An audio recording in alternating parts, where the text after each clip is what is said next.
The War for Mansoul by John Bunyan, as told by Ethel Barrett. Copyright 1998, Christian Light Publications Incorporated, Harrisonburg, Virginia. The First Assault. Lord Innocency was the first to look over the city wall, and all he saw was a dragon. "Oh," he thought, "what beautiful colors!" Lord Willy-Will was right behind him, and then Lord Mayor Understanding, and Mr. Conscience, and last of all, Captain Resistance. Down in the fields below, Diabolus's invisible army was camped, waiting. "Psst!" whispered Apollyon to his sharpshooter. "That's Captain Resistance on the end. Don't take your eyes off him." And he thought to himself, "He's going to give old Diabolus some trouble. I can tell by his stance. Stiff as a ramrod." He shifted his position so he could study them better, causing nothing more than a small rustle in the grass. What a sorry lot they were, he thought scornfully. Lord Innocency, dewy-eyed and fresh as the morning, and Mr. Conscience, the town recorder. And what did he have to record? There was no law except the love should I. And Lord Mayor Understanding. Ah, now, there was one to envy. Shaddai had given him the power to perceive, to comprehend, to discern. He would be a dangerous one indeed, left to himself. Old Diabolus would not have a chance. But, Apollyon wondered, why had Shaddai, in creating for himself this glorious town, done that one incomprehensible thing? He had left himself vulnerable by installing Mr. Wilby-Will in the town, yea, as one of the very gentry of Mansoul. And he had given Wilby-Will the power to make choices. Now the ramifications of this were enough to stagger the imagination. How Shaddai could have put himself in such a hazardous position was an unfathomable mystery. Why create a creature for one's glory and delight, and then give that creature the power and the prerogative to deny one? Why not make it impossible for the creature to have any power of choice? Ah, but then it would not be love, for the greatest thing about love is to be chosen. Wilby-Will was shouting something from the wall. But what a chance for Shaddai to take, Apollyon concluded, as he stirred himself and got into position. What a precarious gamble! If one did not hate Shaddai, one could almost pity him for putting himself in a position to be rejected by his most beloved creation. "Who are you?" Wilby-Will was shouting, "and what do you want?" Apollyon looked over at his sharpshooter, who had stiffened to attention. "Why did you come?" Wilby-Will was shouting. "State your mission, please." Everyone in Diabolus's great army waited, paunches growling, hungry for the prey, and every eye was on old master and his colleague, Ill-Paws. And, like a lamb, Diabolus began his carefully prepared speech. "I am not a stranger," he said. His voice was oily. "I am, in fact, a neighbor. It is my duty to the great King Shaddai to drop by and pay you my respects and offer you my services. It is also my pleasure," he bowed low. "I am your humble servant, seeking only your welfare, and quite frankly, it is not my advantage, but yours I seek. It is because of my great concern for you that I have come." "Concern for us? Our welfare?" Lord Mayor Understanding spoke up. His voice was polite but remote. "Clearly you do not understand what I mean," said Diabolus with carefully feigned patience. "And no wonder, for the laws of your king are so intricate. But we have but one law, to love Shaddai and to do his will." "Ah, that is just it. That is what it seems like. But your king, don't misunderstand me. I do not deny his greatness, but his law is none the less intricate. First he says you may eat all of the fruit of the garden, and then he forbids you to eat the fruit of one tree. So you see, though you ostensibly have freedom, you are actually in bondage. To get down to cases, I have come to show you how to obtain deliverance from this bondage you are in. Surely you cannot object to that." Apollyon's sharpshooter prepared to draw his bow.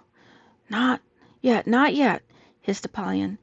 He did not take his eyes off Resistance. "Be ready, I'll tell you." "Bondage? But we were not aware that we were in bondage," they all spoke at once. Their amazement was written on their faces. Diabolus followed his advantage quickly. "That's just it. You were not aware. You were not aware of what you are missing." Captain Resistance narrowed his eyes and stared at Diabolus. Apollyon gestured again for the sharpshooter to stay his hand. "Now?" asked the sharpshooter a moment later. "Not yet, not yet," cautioned Apollyon. "Your king has forbidden you to eat the fruit of the tree of knowledge of good and evil." "Right?" said Diabolus. They nodded. "Do you not have a right to that knowledge?" he went on, and then answered his own question. "Certainly you do. The one thing he has forbidden you to have is the very thing that will do you the most good. How can you not be complete without it? You must have knowledge and understanding." Then back at him. Apollyon and his sharpshooter waited. "He tells you," Diabolus was speaking quickly now, "he tells you if you eat that fruit you will die. That is not quite true. Your eyes will be opened, and you shall be as gods." The grass stirred and rustled impatiently under the shifting of the invisible army. "So I repeat," said Diabolus, "his laws are intricate and rather unfair. You are in bondage." Captain Resistance stiffened. The sharpshooter drew his bow and took careful aim. "Now?" he said. "Yes, before he speaks. Now, let him have it!" Apollyon hissed. A gleaming arrow shot through the air and found its mark. Captain Resistance tottered a few steps forward. He hesitated a moment, then pitched over the wall, quite dead. The officials of Mansoul were horrified. The town was now without courage or heart to resist. Mr. Conscience looked completely bewildered. Lord Wilbywell stared at Diabolus with new eyes. Lord Mayor Understanding looked as if someone had dealt him a blow. And while they stood thus, Mr. Illpaws stepped forward. This was just what he was waiting for. The first bit of uncertainty, the first hesitation. "Gentlemen, gentlemen!" he cried. They stared at him. In the shock of Captain Resistance's death, they had not seen him appear. They concluded that they just had not noticed him before. "Gentlemen," he said softly, now that he had their attention, "what my master says is true. We can only hope that you will be reasonable and accept his advice. He has a very great love for you, and though he well knows he runs the risk of King Shaddai's anger, his love for you is such that he is willing to take that risk. I have only this to add. I beg you to consider his words. Remember that you have no power."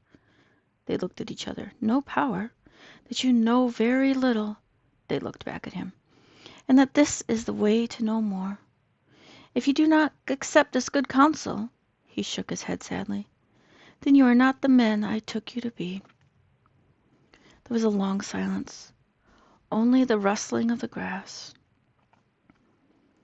And then finally, "Ah," said Lord Mayor Understanding, "it would be nice to have all knowledge and understand." He suddenly noticed that Innocency was beginning to tremble. "My Lord Innocency, is something the matter?" Innocency began to sway and wobble where he stood. "All knowledge and my lord, you look pale. What is the matter?" Innocency's knees were buckling. "My lord, if you are ill, oh, my Lord Wilbywell, Mr. Conscience." Innocency sank quietly where he was, and sprawled flat, apparently lifeless. The officials gathered round and bent over him, slapping his wrists. Lord Mayor Understanding stood there shocked and waiting. After a long moment, Wilbywell straightened up. "He's dead, my Lord Mayor. Sinking spell, it would seem. Took him suddenly." "Ah," said Lord Mayor Understanding, "that is sad." And sad it was, indeed. For Innocency and Resistance were the beauty and glory of Mansoul, the two opponents Diabolus feared the most. The others stood there, shocked, waiting. Then, "It will not hurt to consider what the dragon says," said Lord Mayor Understanding. He looked at Lord Wilbywell. "Let's go call a meeting," said Wilbywell. And that is exactly what they did. First they went to have a look at the forbidden fruit. Then they considered the idea. Then they went to and began to eat. As the moments flew by, Diabolus and his army waited outside, every tree on the gates, every eye on the gates. Then finally, "The ear gate! It's opening!" The cry went up like thunder, and it seemed to fill the universe and reach the heavens and rumble along the plains and echo through the pit in the distance. And even as they watched, the eye gate opened too. The rustling grass seemed to shiver, though the sun was shining and the plain was warm. And then it was suddenly alive with thousands of demons and warlords of every rank, all with their accoutrements of warfare. Diabolus and his great army materialized as out of thin air. They broke ranks and rushed forward. It was hard to hold them back. "Wait!" It was the old master, Diabolus. They came to a reluctant halt. "Swarm if you must," he said, "but swarm in quietly. I want no nonsense. Do nothing to alarm them, and do not destroy anything yet. I have other plans. Ready? Forward, march!" And in they marched, and the gates closed behind them.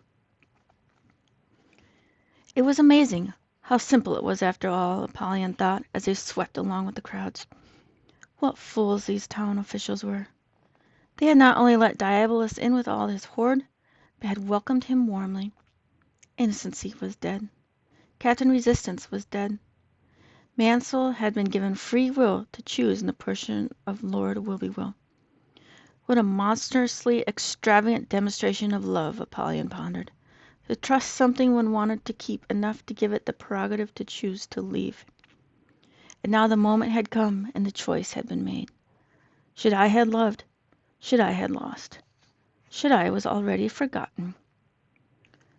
Diabolus was way up ahead, leading the parade, flanked by the officials and gentry of Mansoul. They marched right up the main street, through the middle of town, and into the market square. It was there that Diabolus faced the people of Mansoul who had gathered to see the one they thought was their deliverer. "Alas, my poor Mansoul!"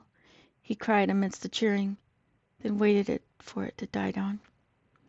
"I have done you this great service, not for any gain of mine, but because of my great concern for you. I have set you at liberty." The cheering was overwhelming. Diabolus signaled for quiet. "But alas, I have also left you without a ruler, someone to defend you." There was a rumble of dismay. Diabolus followed his advance quickly. "For when King Shaddai hears of your rebellion, he will come storming in to snatch away that liberty." The noise increased. "Now, if I were to become your ruler in order to protect you—" Sure enough, "I accept!" he cried with feigned modesty as he was swept upon shoulders and borne aloft for all to see. It was as simple as that. They swallowed this bramble without even gagging. Diabolus became the king of Mansoul. Mansoul had fallen. Mansoul was lost.